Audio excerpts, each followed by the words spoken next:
Welcome to the Girl Dad Show. Welcome to the Girl Dad Show, a professional parenting podcast. Each month, I interview entrepreneurs, leaders, and professionals who are balancing parenthood, life, and profession in the hopes to learn what it takes to be an amazing professional parent. Welcome to episode 3 of the Girl Dad Talks. This is all part of our new way of doing season 2. We're going to be intermixing monologues and me talking to you a little bit about my professional journey as a working parent, in addition to doing our interviews with our wonderful guests. And in continuation from our last talk, I was talking to you guys a lot about the move to Austin and why we made that move. And then this desire to basically find ways to increase the amount of time that I spent with my kids.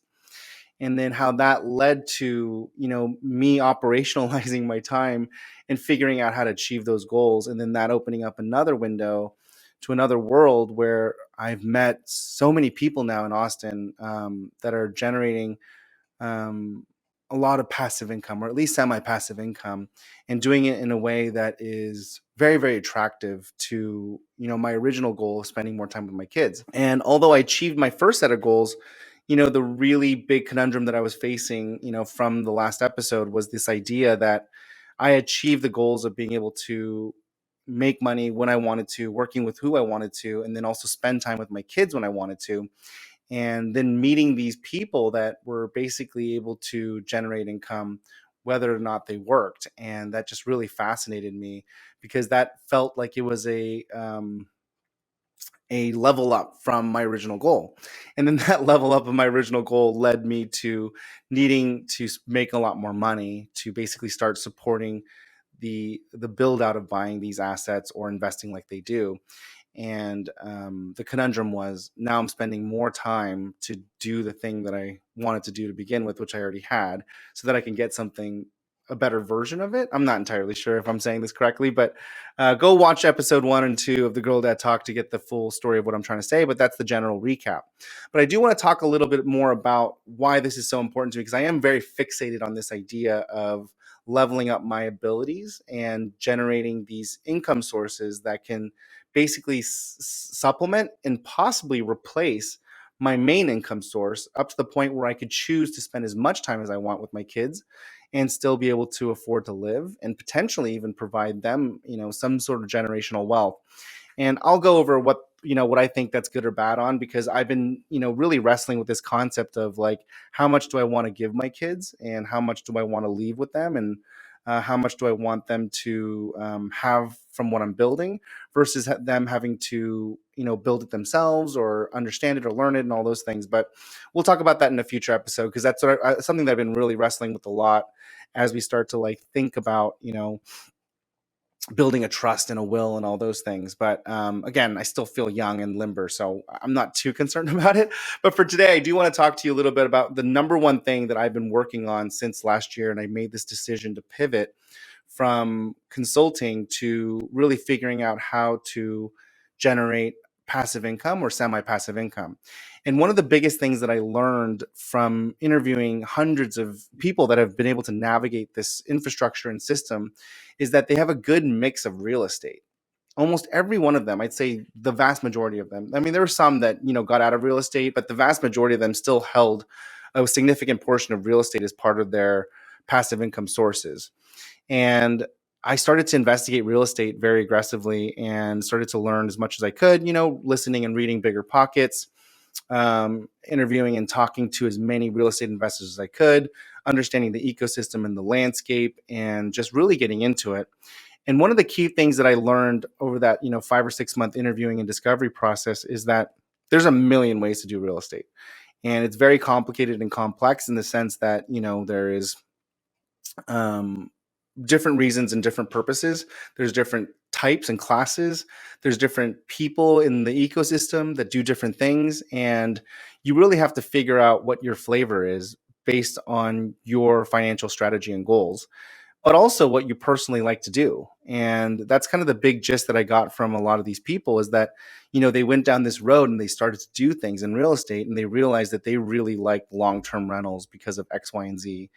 or they like short-term rentals because of X, Y, and Z, or they like commercial because of X, Y, and Z. And so figuring out what your shtick is and what your strategy and what jives with you is like the biggest lesson that I was given immediately by a lot of these investors, or at least that I culled from the demographical data that I was documenting from all these interviews.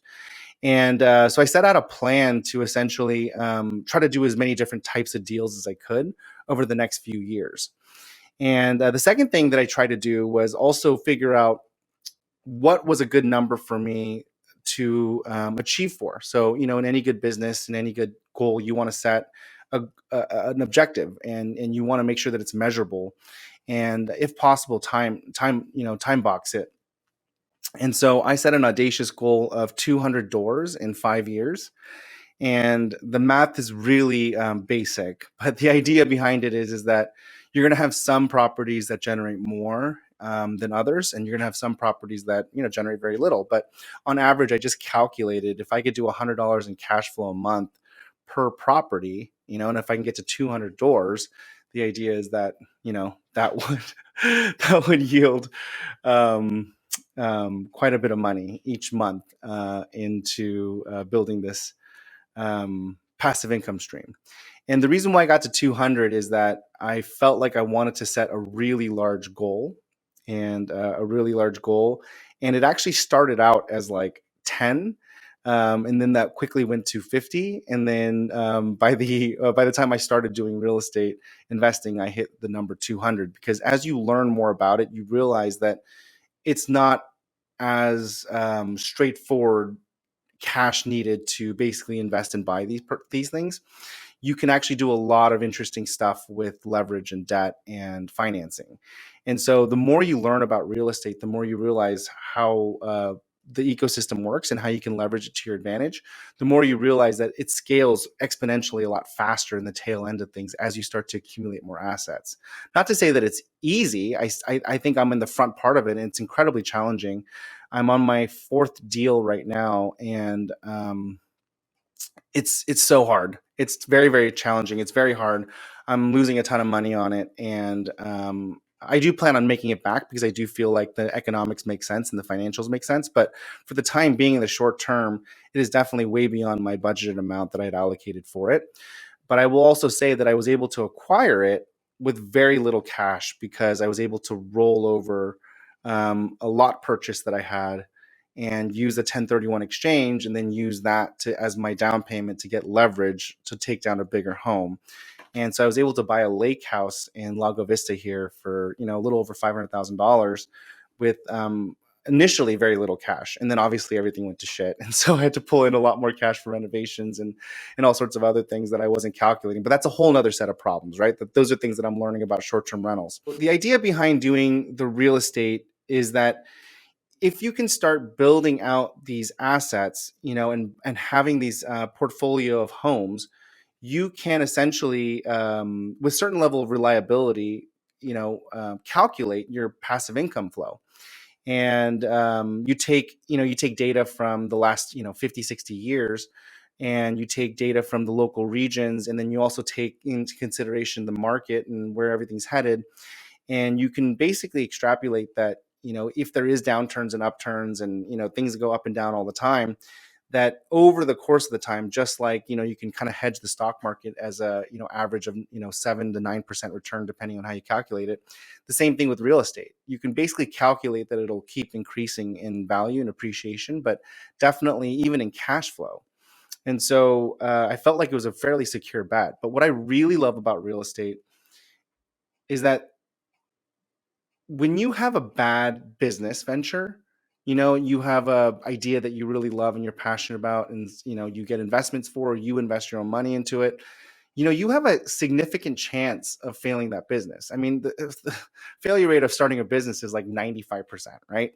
And so, like, if 95% of the businesses you try to do fail 95% of the time, you typically end up losing all your money and possibly even going into debt because you're trying to make it work, or you're trying to get this last thing in. And so there's a huge significant chance that you'll lose it all, if not more than what you even put in. It's very, very common. When I found out about real estate and I started to understand that, like, if you did come to that point where you started to see it losing money or you started to see it going down, you had the optionality of selling it and recouping even a percentage of your loss. It seemed like a really low risk, no brainer opportunity for me. And I don't want to sound like I'm, like oblivious or naive, because I obviously understand that there's a lot more mechanics to this, and it's not as simple of a math equation as that. But I think being an entrepreneur and having started so many businesses, knowing the failure rate and knowing that you lose most of your assets and it's hard to like sell off components of your business if it's a failure, and then coming to this business venture where you have the optionality of liquidating 50% of your costs back. It sounded like an amazing thing. And I'm like, why are more entrepreneurs doing this? Everyone should be doing this instead of starting businesses, because your chances of actually recouping your costs are fairly high. I'm not saying that you're not going to lose money. I'm just saying you're not going to lose all of it and then be in further debt, which is typically what happens when you fail a business of another sort, right? Like a service business or a tech company. And anyways, so I thought that was really, really cool and interesting. What's also really cool and interesting about real estate is that it's something that can be passed on to your kids, and then also continue to pay out and help you with appreciation, depreciation, all the tax benefits from it, but also just passive income, just a cash flowing asset, even through your retirement.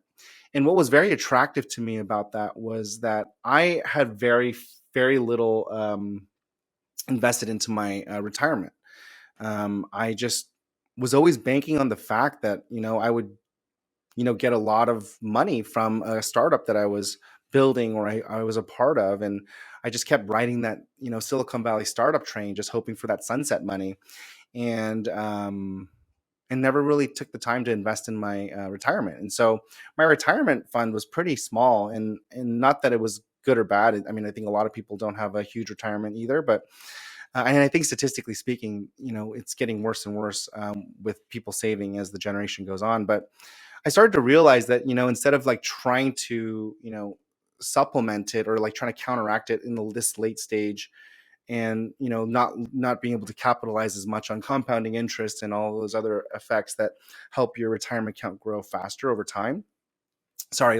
over time, I started to get really attracted to the real estate idea of just basically not necessarily needing it as much. So you didn't need a lump of money to draw from, because you would have these assets that you could borrow against or refinance that would also be cash flowing and paying you on a monthly basis, and also being able to depreciate it, because most of those payments, for your mortgage and loan would be write-offs.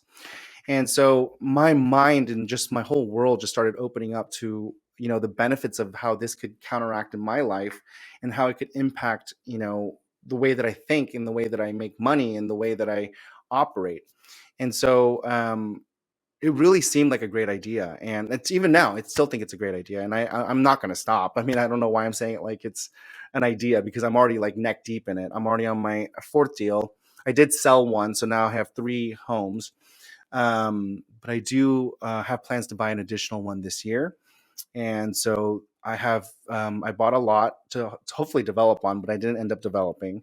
I bought 2 long-term rentals, and I just closed on a short-term rental, which I'm hoping to launch by mid-June, which will probably be in the past by the time you listen to this. And it'll be very, very successful and already launched with many renters. Fingers crossed. But the idea is I want to keep doing different types of deals, and trying to figure out what kind of deal and style of real estate I like the most. And then once I figure that out, the idea is then to take the next couple of years and really figure out how to like escalate and expedite the process of acquiring those assets using my current assets as leverage. Um, and I'm not really sure how best to explain all this stuff. And it's not really that important, because I'm not a real estate guru and I'm not here to teach how to do real estate. I think the big thing is I just wanted to like share with you the journey that I'm on and why I'm doing that. Because I think it matches the needs of my life and what I want from my kids and my family, and what I want to be as a dad for my girls. the possibility of switching from needing to rely on a lump sum of money to being able to have assets that continually pay me, or at least mitigating some of that, right? So maybe it's half of lump sum that I draw from and then half that pays me half. Even that sounds so attractive to me. And then being able to have the optionality of being able to like give something to my kids, when they become of age, or if they choose to, become, a starving artist because they want to be passionate about, creating art. And I could basically afford them some level of basic income through, these real estate assets. That is also very interesting to me. I'm not sure if I'll do it, but it's interesting to have the optionality. And circumstantially, it's one of the few things that I can do right now to circumvent the fact that I didn't plan really well for my retirement at an early age, and I started saving for my retirement at 40 years old, which is really embarrassing and late in the game. I know you should shame me, but I was very, very risk tolerant in hitting something big with the startup game. But say la vie, what are you going to do? And so circumstantially, given the odds that I had stacked against me, this also seemed like a great way to counteract that need to have a large lump sum of money to retire happy and successfully. And so that's why I started this real estate venture, because I'm trying to figure out alternate ways to build something for myself and my family. And it goes back to being able to spend more time with my kids. And I'm not entirely sure how well I'll do with it. And I'm not entirely sure if I'll achieve my goals of 200 doors, but I do want to keep striving for it, because just like any other business that you partake in, or any kind of a project you take in, you do need to set an audacious goal. You want to set something that is going to challenge you and really make you think and try different things that you haven't thought were possible, or reasonable even. Because the reality is that all you're really doing is just, you know, avoiding failure by not trying to do something big and great. Because the reality is, if you try something great, you may end up missing it, but you'll still end up somewhere higher than you had thought if you're trying to be too realistic, or too conservative. And so that's kind of been my thesis my entire life, is just shoot for the stars, because failure's a failure, but at least if you miss the mark on something audacious, your end goal will be still very, very high. And so that's the goal and the dream there. But the entire point of doing it is really to figure out a way to counteract, my lifestyle that I've led so far, and be able to, still figure out a way to retire, but also even before retirement, maybe even retire early, and or figure out a way to even control more of my time, to spend with my kids when I want to spend it, and do things that I want to do. The issue with it is that getting it built up does take a lot of capital, and it does take a lot of time to learn. And so that's been a big conundrum for me the last year, as I started to build out what real estate looks like for our family. And I'm hoping that I'm starting to figure it out a little bit better. But as soon as I thought I got it down, I got this short term rental just like flip me over and flip me sideways. And it's definitely very confusing, and I'm learning a lot. And I'm very excited about the learnings, but it is definitely not going to plan. And so you just got to keep in mind that these things are constantly, pushing up against your your ability to spend the time that you want, wisely. So, anyways, that all to say is that I just wanted to say that I think it's still a really, really great strategy and project that I'm embarking on, and I'm happy to share with you guys in more detail about each unit, and what how it works, and how I did it, and why I did it, and what I'm learning from each type of real estate deal that I'll do. Because I think that it's really, really interesting asset class, and I think that anybody could do it. Now that I've kind of done a couple, it's not as complicated as I think everyone assumes that it is. I went into it very apprehensively. It just felt like something rich people do, and it's not. It's really, really not. It's much more simpler than you realize. And I think that you just need to get acclimated and hang out with other people that are doing it, so it becomes more normal, and really figure out like how to control how much money you spend and what you want out of it, and then time boxing it. And once you can do those things, I think it could really be advantageous to all parents and working parents out there, as just another source of income. If you're anything like me, I would say that it's highly recommended. And if you didn't save anything for your retirement, I would highly recommend starting to do that now, because you can offset, your lump sum of money that you don't have pretty easily with real estate, in my opinion. Okay, so I do want to talk a little bit more also about time boxing, because I think I talked about this last time.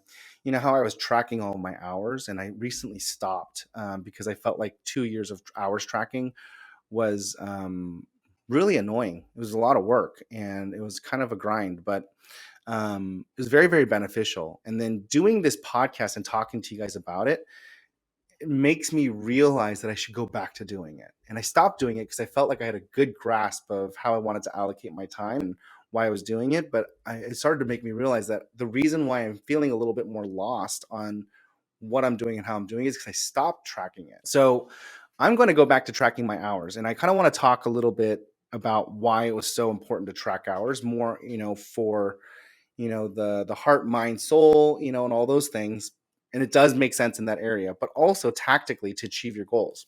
Because I think the biggest question, not everyone, but like the biggest question people ask me when they do talk to me about all these things that I'm building is, how do you have time for it all? And like, when do you sleep, or all those things? And I will say I don't sleep that much. So there is that. But I actually don't feel like I'm working much more than, an average entrepreneur will, or someone that's working really hard at a high level. I just feel like I got really, really good at time boxing. And so it's this concept of just looking at your hours allocation and really dictating both from an input, but also from a manufactured output of what you want to be allocating your time on. So, for example, like I'll look at my week and I'll say, like, I want percentage wise to be spending, 4 to 6 hours, on real estate. So let's just say 5 hours to be safe. So I want to spend 5 hours on real estate. I want to spend, and these are real numbers, by the way. I want to spend no more than 4 hours a week on podcasting. I want to spend no more than 1 hour a week on building my software, SaaS that I'm developing, Pip app. Please check it out, actually, because it's not going that well. But it was just a test to see if I could build a SaaS software with 1 hour a week, and it's very hard. It's not easy, but I am constraining myself to that 1 hour, and I've been pretty good about sticking with that 1 hour. I try to constrain consulting to 32 hours a week. And then I try to time box. I'm like blanking here, but basically the idea is that I have it all. I used to have it all mapped out, where I wanted allocations of time spent on different things to basically manufacture or help better manufacture the outcomes that I wanted.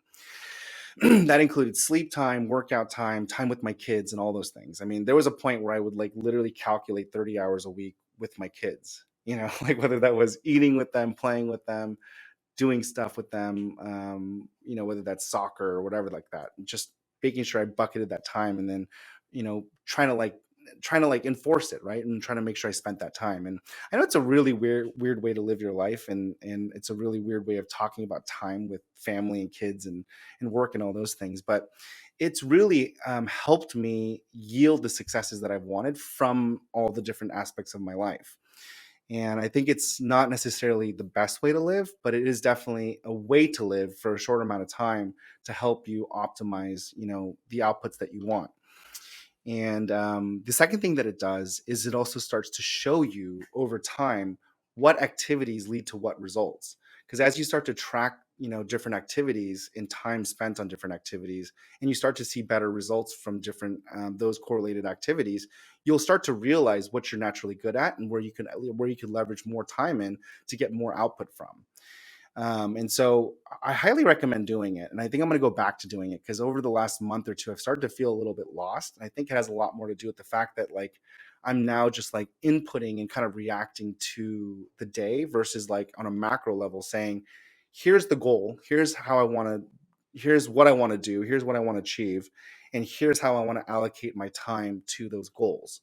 And then, disciplining myself and holding myself accountable to, you know, those time allotments, and then through statistical analysis reviewing the outputs from that time allocation.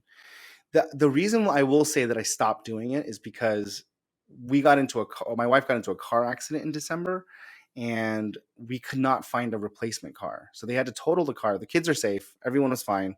But the issue was in January, December, it was virtually impossible to replace this car. It was like new cars were 9 months delayed. Used cars were like $30,000 to $40,000 over asking. I'm sorry, new cars that were on the lot, if there were even any on there. And then used cars were like even more expensive. They were even more marked up than new cars, and there was just no stock. And we specifically needed something that was capable of taking two kids around and all those other things, so even more fine-tuned than that. And so just in the worst peak of like the car stock timing, we needed to purchase a car. We also needed to share a car during that time, deal with the rentals, deal with the insurance. None of the vendors were available for 3 months. Like in the insurance, it was just a weird 2.5, 3 months. It was one of the worst times of my life, I would say, because the amount of logistics and communication and trade-offs between Amy and I to make sure the kids were taken care of. They got to school, they got to soccer. We moved things back and forth between my Prius and this, and then trying to find a rental car was virtually impossible, and I'd have to cancel meetings to go try to like run over to this thing 20 miles away because they said they have one if I went there right now, and then I would miss it. And long story short, it was just a really terrible time. And I quickly realized that time boxing is good and it's a good activity, but the way that I had time boxed it up to like every aspect of my life didn't allow for life to happen. And I think it allows for life to happen in small instances, and you can like self-correct it and then fill the spots in later on and like kind of soak it all up over the course of the next few weeks. But a big problem like a car accident, during a shortage of car suppliers, manufacturers, repair shops, rental cars, all those things just really showed to me that it's virtually impossible to not let life happen, and you can't pre-plan and dictate everything in a time box fashion. So that's kind of why I stopped. But now stopping it for 5 months, it's now May, and I haven't time boxed in 5 months, and kind of like thinking back on how beneficial it was. Now I'm going to go back to time boxing, or at least time tracking. But this time I'm going to go into it with a little bit less scrutiny and uh, like just less. So maybe I won't pack in 60 hours of work time a week, right? Or maybe I won't like maximize, my work time. It'll be maybe 30 hours of work time. And then I'll try to fit everything into that smaller amount of time so that there's a little more cushion on either end to basically soak in life. And then if I do more work, great. If I don't, then I won't. But the reality is that I always try to allocate time for my kids, and spending time with them, whether that's at dinner or practice or on the weekends. And as weird as that sounded, blocking off 32 hours a week for my kids, I think was actually really helpful. I mean, it's not that like I know there's quality matters more than time, but I look back at the last 5 months, and I'm actually pretty sure I spent less time with them than I did previously when I was tracking my time. And maybe that's just because of the way my brain works and the way that I operate, but I'm not really happy with that. And so I think I'm going to go back to time boxing and time tracking, especially if it's just for the fact that I want to make sure that I'm protecting a certain amount of time for my kids. And I want it to be very significant. I want it to, like, when I look at the report and I see all the different things color coded, I want my time with my kids to be the biggest color. And if that's what it takes for me to do that, that's what I'm going to do. And obviously I'll do my best to make sure that it's qualitative as well. So for those of you listening saying it's not the amount of time, it's the quality of time, I get it. You don't need to be pedantic to me. I will definitely work on the quality of the time as well, but the quantity also means a lot to me. And so that's kind of where I'm at with my journey on parenthood and why I started doing real estate. And all for the same goals. It's just a different version of that main first version of the goal. So hopefully this talk was helpful for you. I'd love to hear what you think. If you have any questions or thoughts, please comment below or give me an email or text me or ask me anything. I don't even really know where I'm going with these talks. I'm just kind of talking freely with no agenda or script. So I'd love your participation in helping me unpack what I could talk about and what you're interested in learning more on. Thanks for listening, and I hope to see you next time. Bye. Thank you again for listening to another episode of The Girl Dad Show. If you enjoyed listening to this episode, please take a moment to give us a review on your podcast service. These reviews help us grow a lot more than you know.